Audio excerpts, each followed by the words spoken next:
Crime branch पंजारे राजा चक्र तेबे किए राजा चक्र बीजेडी जो युव नेता एत बड़ साम्राज्यर अधिकारी केमी थे केउझरे दबदबा केमी जाहिर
क्राइमब्रांच पंजारे राजा चक्र तेबे किए राजा चक्र बीजेडी जो युव नेता एत बड़ साम्राज्यर अधिकारी केमी थे केउझरे दबदबा केमी जाहिर कले से संपर्क में आलोचना पर्यालोचना करा जाउची किंतु गोटे बड़ कथा चर्चा जे दुर्नीतिर पेड़ी जो खोलुची ताधरे कोठी ना कोठी तत्कालीन सरकार उपरे प्रश्नवाची लगी आमे सेही जिलार बीजेडी नेता पूर्वतन मंत्री घसीपुरार विधायक बद्रीनारायण पात्र सहित आलोचना करबा। प्रथम कथा जानवा चाहूँ राजा चक्र को नहीं आप पूर्व बयान देइछंती मंतव्य रखिछंती एवं आज जेतेबेले से गिरफ्तारी तांकर होउची कोन कहिबे किभली प्रोत्साहन होतला बीजेपी रो अभियोग होउची जे बिना सरकारी प्रोत्साहन से एत बड़ साम्राज्य करि पार नथला जे प्रकृत पक्षे सेतेबेले समर्थन मिलिथिला कि सरकारी प्रोत्साहन कौन मु बुझी पाउनी मो जानिबारे जिला प्रशासन रे एसपी तत्कालीन एसपी कलेक्टर तक पूरा फुल प्रोत्साहन देइतले से बेपार रे भागीदार थे तेणु जी कालंकरी जी खनि खादान लुट अर्थनैतिक अपराध टंका कारबार से भागीदार अच्छा तत्कालीन एसपी कलेक्टर मित्रमोहन महापात्र एसपी आशीष ठाकरे तत्कालीन जिलापाल 5-6 वर्ष धरिक रही सागर आलोचना कर विभिन्न बेपार वाणिज्य से बढ़े गोटे छोट पिला को एत बाट को नहीं अस्त्र कले माने टंका रोजगार माध्यम कले मुझे जानी जिला प्रशासन पूरा दम रे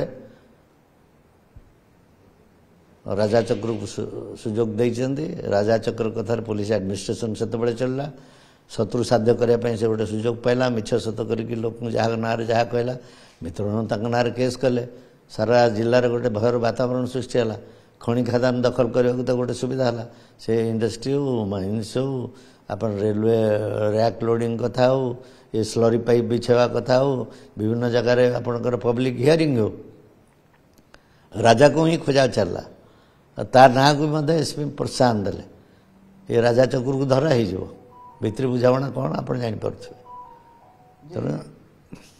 राजा कौन केवल गोटे अस्त्र थिला बा इंस्ट्रूमेंट थिला नेचुराली से गोटे अस्त्र थिला तार भी उच्च अभिलाष अच्छी से शिकार है तांकरी कथार पड़ला प्रबल पैसा निजे रोजगार कला और सेमान सागर भागीदार कला मो कह कथा जे केवल ताकू ही धरले चलबोनी एसपी कलेक्टर एतरे पूरा इनवॉल्व अच्छा पूरा मात्रा सब जणे से बहु पैसा रोजगार कर भी 100 कोटी न 1000 कोटी नहीं से भी जाइछथि तो जितेबाला गोटे सेतेबाला 5T व्यवस्था लगी रही ट्रांसपेरेंसी कथा कह जाउथला एवं थर्ड फ्लोर मॉनिटरिंग करूथला से समय रे ये एते बड़ साम्राज्य करबा बा एसपी कलेक्टर जहां आपण अभियोग करूछंती समर्थन दबा ये कोन ताले थर्ड फ्लोर परचना होतला कि इवन से कथा मु कहि पारे मोर तो ज्ञान जति मु जानि से कहले आ ऊपर को तार कोन कनेक्शन थिला नथिला जो माने कहउछन से जानथि मु जाने किंतु जिल्ला रे जिल्लापाल एसपी पूरा दम रे राजा पॉकेट रे थिले राजा जमती चाहला सेमती कला एवं से केवल कले नहीं ये अर्थर मध्य भागीदार है से ये तदंत परिचयभुक्त करने कथा टंका कुआड़ जाइए कौन जाइए केते टंका रोजगार रही से धरले कथा स्पष्ट हम କିନ୍ତୁ ଆଉ ଗୋଟେ ପ୍ରଶ୍ନ ଉଠୁଛି ଯେ ଯେତେବେଳେ ଆପଣ ଦେଖୁଥିଲେ ଆପଣଙ୍କ ଆଖି ସାମ୍ନାରେ ଆପଣଙ୍କ ଜିଲ୍ଲାରେ ଏତେ ବଡ଼ ଦୁର୍ନୀତି ହେଉଛି, ଏତେ ବଡ଼ ଘୋଟାଲା ହେଉଛି ବା ମିସମ୍ୟାନେଜମେଣ୍ଟ ହେଉଛି, ଜିଲ୍ଲା ପ୍ରଶାସନ ଗୋଟେ ଯାହାର ଉଦ୍ଦେଶ୍ୟ ଭଲ ନୁହେଁ ତାକୁ ଅଧିକ ପ୍ରୋତ୍ସାହନ ଦେଉଛି, ଆପଣ ଏ ବାବଦରେ ଅବଗତ କରିଥିଲେ କି ମୁଖ୍ୟମନ୍ତ୍ରୀ ଦପ୍ତର କି ତତ୍କାଳୀନ କୌଣସି ଅଧିକାରୀ? ନାଇଁ, ସେତେବେଳେ ମୁଁ ଗୋଟେ କନଫିଡେନ୍ସିଆଲ ରିପୋର୍ଟଟେ ଦେଇଥିଲି। ସେ ଇଲେକ୍ସନ ପୂର୍ବରୁ ତାକୁ କ'ଣ କିଛି କରିପାରିଲେ ନ କରିପାରିଲେ କିନ୍ତୁ ଦେଇଥିଲେ। I had submitted a confidential report on Keonjhar. ସେଥିରେ ମୁଁ ଏ କଥା ମଧ୍ୟ ଉଲ୍ଲେଖ କରିଥିଲି। ଆପଣ ଗୋଟେ କନଫିଡେନ୍ସିଆଲ ରିପୋର୍ଟ ଦେଇଥିଲେ କେଉଁଝରକୁ ନେଇକି? ଦେଇଥିଲେ ମୁଖ୍ୟମନ୍ତ୍ରୀ ଦପ୍ତରରେ ଅଫିସରମାନଙ୍କୁ ଦେଇଥିଲି। ସେ ତ ଇଲେକ୍ସନ ପୂର୍ବରୁ ସେଟା ଆଉ ସେମାନେ ଦେଖିଲେ କି ନ ଦେଖିଲେ କ'ଣ କଲେ, କିନ୍ତୁ ଆଇ ହାଡ୍ ସବମିଟେଡ୍ ରିପୋର୍ଟ। ଏଇଟା କେବଳ କ୍ଷତି ହେଇପାରେ, କ'ଣ ହେଇପାରେ। ପାଣ୍ଡିଆନଙ୍କୁ ଦେଇଥିଲେ? ହଁ, ଦେଇଥିଲେ। ଭିକେ ପାଣ୍ଡିଆନ ଯିଏକି 5T ସଚିବ ସେତେବେଳେ ଥିଲେ, ତାଙ୍କୁ ବି ସବମିଟ୍ ଆପଣ କରିଥିଲେ? ଦେଇଥିଲେ। ମୁଖ୍ୟମନ୍ତ୍ରୀଙ୍କୁ ଅବଗତ କରାଇଥିଲେ? ନା, ମୁଖ୍ୟମନ୍ତ୍ରୀଙ୍କୁ ଅବଗତ। ତ ଯେତେବେଳେ ତାଙ୍କୁ ଅବଗତ କରିଥିଲେ ତାପରେ କାହିଁକି କାର୍ଯ୍ୟାନୁଷ୍ଠାନ ନିଆହେଲାନି ବା ଆପଣ ସେ ରିପୋର୍ଟରେ କ'ଣ ଦର୍ଶାଇବାକୁ ଚାହିଁଥିଲେ?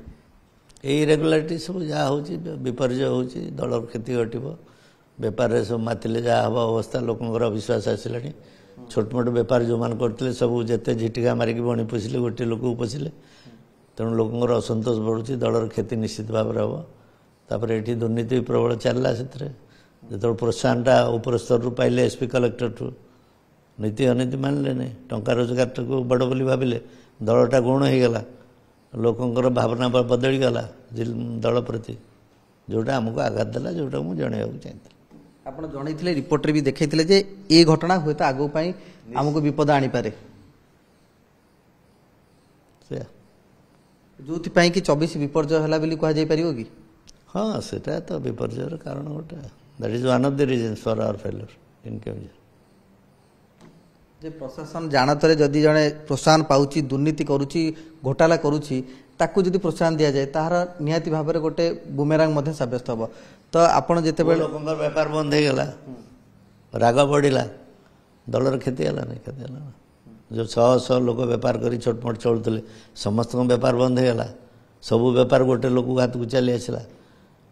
ଆଉ ସେ ଲୋକଟା ଯଦି ଦଳର ନେତୃତ୍ୱ ଦାୟିତ୍ୱ ନେଉଥିବ, ସ୍ୱାଭାବିକ ଭାବରେ ରାଗ ହେଲା, ରାଗ ହେଇଛି, ବଢ଼ିଛି, କ୍ଷତି ହେଇଛି।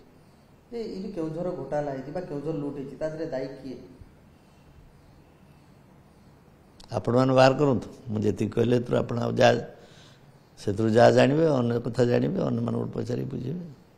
ଯେ ମୁଖ୍ୟମନ୍ତ୍ରୀ ହେଉଛନ୍ତି କେଉଁଝର ଜିଲ୍ଲାର, ବର୍ତ୍ତମାନ ସେ ପଦକ୍ଷେପ ନେଉଛନ୍ତି, ଆରମ୍ଭ କରିଛନ୍ତି, ତ ମୁଖ୍ୟମନ୍ତ୍ରୀଙ୍କ ନଜରରେ ମଧ୍ୟ ରହିଥିଲା ବୋଧହୁଏ, ଯେଉଁଥିପାଇଁ କି ଏତେ ବଡ଼ ଆକ୍ସନ୍ ନିଆଯାଉଛି। ତାକୁ ନେଇକି ଆପଣଙ୍କ ପ୍ରତିକ୍ରିୟା କ'ଣ? ଯେ ଆଉ କିଛି ବଡ଼ ଗୁମର ଖୋଲିପାରେ କି? ସେ କଥା ମୁଁ କହିପାରିବିନି। ଏଜେନ୍ସିର ତ କ'ଣ ସାମର୍ଥ୍ୟ ଉପରେ ତା ନିର୍ଭର କରିବ, ସେମାନେ କେତେ ବାଟ ଯାଇପାରିବେ, କେତେ ଲୋକଙ୍କୁ ଧରିପାରିବେ। ସେ ଚେର ବହୁତ ଆଡ଼କୁ ଯାଇଛି, ଶହ ଶହ ଲୋକଙ୍କ। ନା, ମୁଖ୍ୟମନ୍ତ୍ରୀ ତ ଗୋଟେ କଲେ, କାମଟେ କରିଛନ୍ତି, ଭଲ ଲୋକ ଖୁସି ଅଛନ୍ତି। ଏଭଳି ଗୋଟେ ଦୁର୍ନୀତିର ତଦନ୍ତ ହେଉଛି। ଏଠି ଦଳମଳ କଥା ହେଇନି, ସେ ଯେଉଁ ଦଳର ହଉ, ଦୁର୍ନୀତି କରି ରାତାରାତି ଏମିତି ହଜାର ହଜାର କୋଟି ଟଙ୍କା ରୋଜଗାର କରିବେ, ଶହ ଶହ ଲୋକଙ୍କ, ହଜାର ହଜାର ଲୋକଙ୍କ ଆଖିରେ ଧୂଳି ଦେଇକରି ପଇସାର ଅମାପ ସମ୍ପତ୍ତିର ମାଲିକ ହେଇକରି ଉତ୍ପାତ କରିବେ ଜିଲ୍ଲାରେ, ରାଜ୍ୟରେ। ଏଇଟା ଅସହ୍ୟ ହେଇଛି। ମୁଖ୍ୟମନ୍ତ୍ରୀ ସେଥିପାଇଁ ଗୋଟେ ତଦନ୍ତ ନିର୍ଦ୍ଦେଶ ଦେଇଛନ୍ତି। ତଦନ୍ତ କେତେ ବାଟ ଆଗକୁ ଯାଉଛି ତାକୁ ମଧ୍ୟ ଆମେ ଅପେକ୍ଷା କରୁଛୁ, ଦେଖିବା। ନିହାତି ଭାବରେ ଆମେ ବିଜେଡିର ବରିଷ୍ଠ ବିଧାୟକ ବଦ୍ରିନାରାୟଣ ପାତ୍ରଙ୍କ ସହିତ ଆଲୋଚନା କରୁଥିଲେ ଏବଂ ରାଜା ଚକ୍ରକୁ ନେଇକି ଯେଉଁ ସେ ଖୁଲାସା କରିଛନ୍ତି, ବଡ଼ ଖୁଲାସା, ଯେ ନିର୍ବାଚନ ପୂର୍ବରୁ ଏ ସମ୍ପର୍କରେ ସେ ତତ୍କାଳୀନ 5T ସଚିବଙ୍କୁ ଅବଗତ କରାଇଥିଲେ, ମୁଖ୍ୟମନ୍ତ୍ରୀଙ୍କ ଦପ୍ତରରେ ମଧ୍ୟ ଦେଇଥିଲେ, ଜଣାଇଥିଲେ ଯେ ଇଏ ହୁଏତ ଆଗକୁ ଆମ ପାଇଁ ଗୋଟେ ବଡ଼ ବୁମେରାଙ୍ଗ ହେଇପାରେ ବା ବଡ଼ ଘୋଟାଲା ଆଡ଼କୁ ଯାଉଛି। ତ ତାକୁ କାହିଁକି ଶୁଣିନଥିଲେ, ତାକୁ ମଧ୍ୟ ନେଇକି ଗୋଟେ ପ୍ରଶ୍ନବାଚୀ ସୃଷ୍ଟି ହୋଇଛି। ଭୁବନେଶ୍ୱରରୁ କ୍ୟାମେରାମ୍ୟାନ୍ ପ୍ରଭାତ ସିହ୍ନାଙ୍କ ସହ ଜଗଦୀଶ ଦାସ,